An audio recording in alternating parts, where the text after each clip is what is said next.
Have you ever looked at the news about $1 million resale HDB and think to yourself, this seems to be getting out of hand? Indeed, the government said that it is only the minority of HDB resale transactions and most are not being sold for $1 million, which is true technically, but it is also a fact that the number of $1 million resale HDB transactions have increased in the past several years.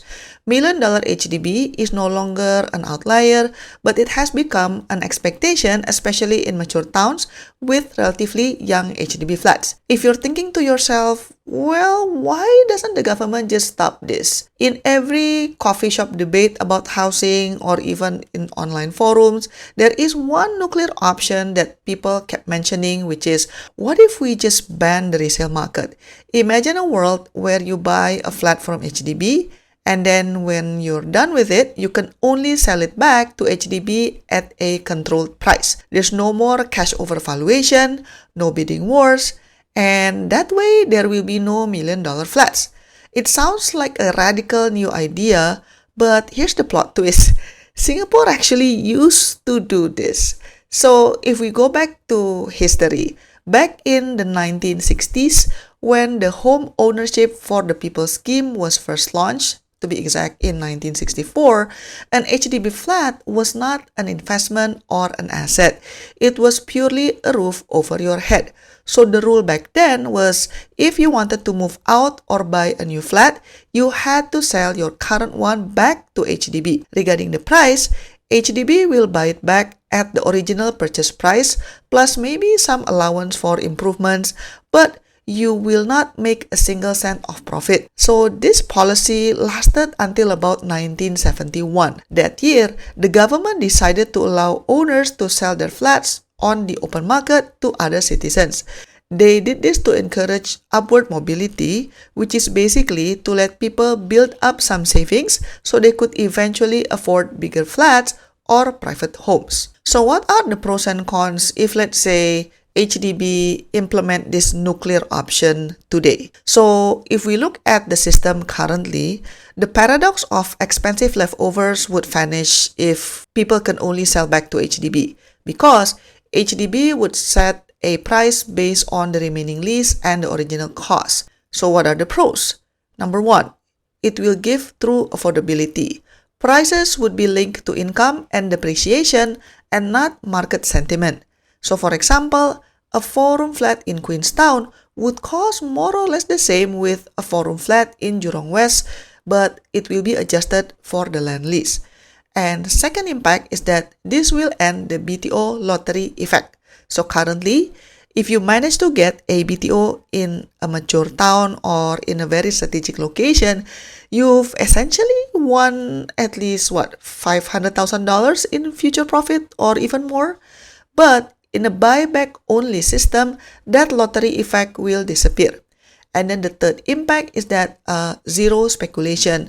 Nobody would buy an HDB to flip it for profit because there's no profit to be made. But on the other hand, there are cons. Number one, it will create wealth wipeout.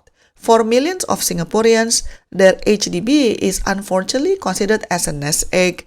So if you bought a flat for, let's say, $800,000 last year, and let's say for whatever reason, HDB determined that your flat only worth $500,000, but then you bought it for $800,000 that means you will lose a significant amount of money overnight. And then the second con is that it will have impact on upgrading ability, because if you cannot make a profit on your HDB, how can you afford the jump to, let's say, $2.5 million condo? Most people still rely on their HDB profits to fund their next home. That's the reality.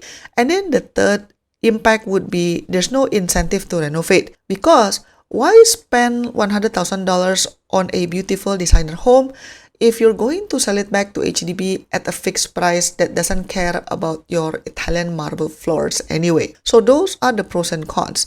Now let's discuss why HDB doesn't want to activate this nuclear option, at least not for now. If this solves the price problem, you might wonder, then why doesn't the government just pull the trigger? Well, because there are many consequences. The first one is the financial nightmare. If HDB becomes the buyer of last resort for every single HDB flat in Singapore, what does that mean? They need a bottomless pit of cash. Imagine if 20,000 people decide to sell their flats within 1 year. Let's say at an average price of $600,000, HDB would need $12 billion just to buy those flats back. They would then have to hold that stock and find new buyers, essentially becoming the world's biggest and most expensive second-hand property dealer. And then the second impact is a logistical nightmare. It will be even worse than SBF. Think about how challenging the sale of balance flat or SBF process is right now. HDB has to manage a few thousand leftover units, each with different floor levels, condition, and location. And remember, SBF doesn't only have unsold BTO.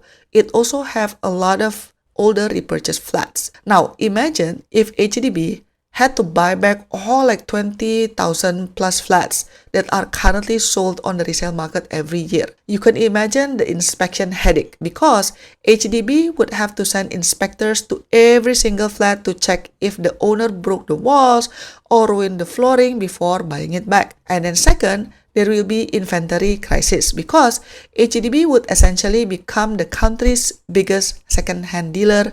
They would have to manage repairs, painting, and cleaning for the tens of thousands of units at once. It would be a nightmare that would make the current SBF system look like a walk in the park. And then the third impact is that it will generate the don't care attitude of the society. Basically, it will make people lose their sense of belonging towards their home. This is a psychological problem. If you know that you will never make a profit on your home and you're just going to hand it back to the government one day, your motivation to take care of it will dissipate. Why fix a leaking pipe properly? Why paint the walls every few years? Why invest in good flooring? What's the point? And then it will create this rental effect because flats would start looking like old rental blocks very quickly. When people don't have a sense of ownership or financial pride in their asset, then their house overall condition tends to go downhill.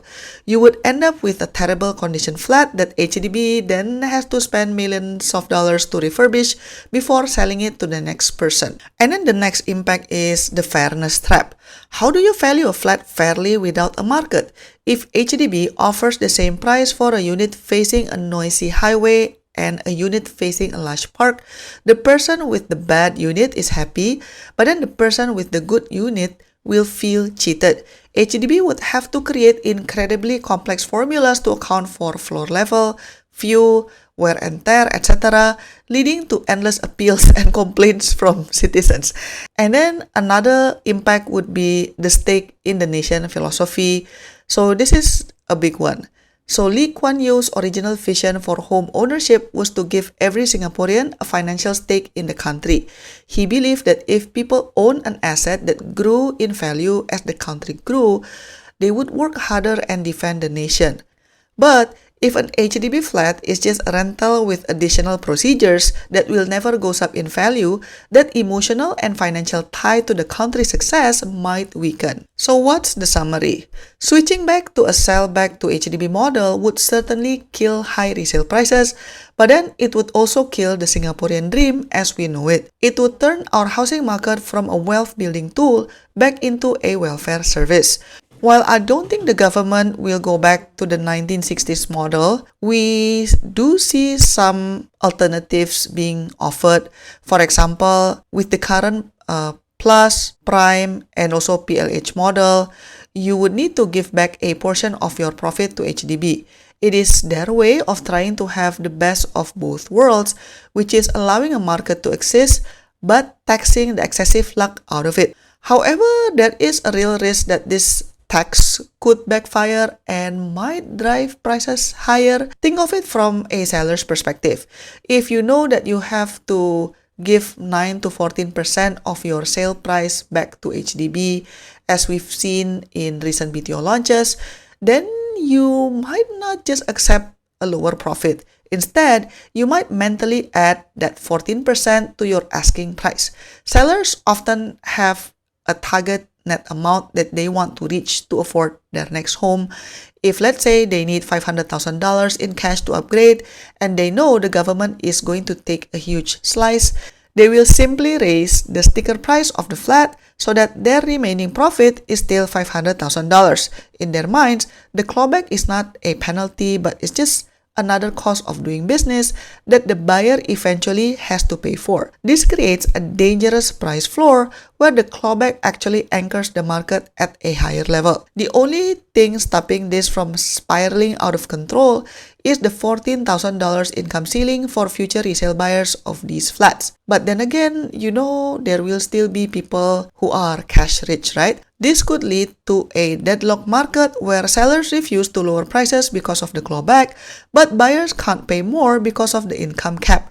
Instead of a flood of affordable homes, we might just end up with a lot of for sale signs that stay up for months because the math simply doesn't add up for anyone. But if HDB doesn't want to take this nuclear option, actually there are at least 6 more ways that HDB could explore to tame down the HDB resale market prices.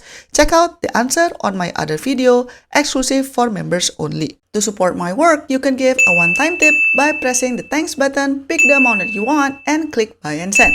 Or you can also press the join button for exclusive contents and monthly membership. Your support means a lot to keep us independent. Thanks for watching, and I'll see you in my next video. Bye bye!